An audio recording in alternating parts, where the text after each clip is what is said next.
بسم اللہ الرحمن الرحیم۔ السلام علیکم ورحمۃ اللہ وبرکاتہ۔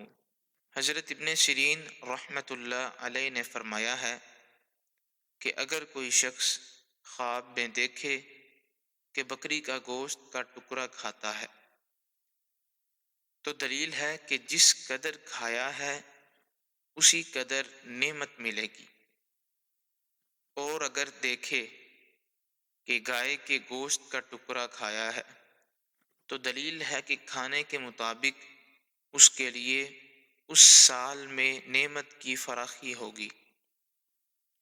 حضرت جابر مغربی رحمۃ اللہ علیہ نے فرمایا ہے کہ گوشت کا ٹکڑا خواب میں کھانا جس قدر کی کھایا ہے، خاص کر کچا کھانے کی صورت میں، یتیموں کے مال کو کھانے کی دلیل ہے۔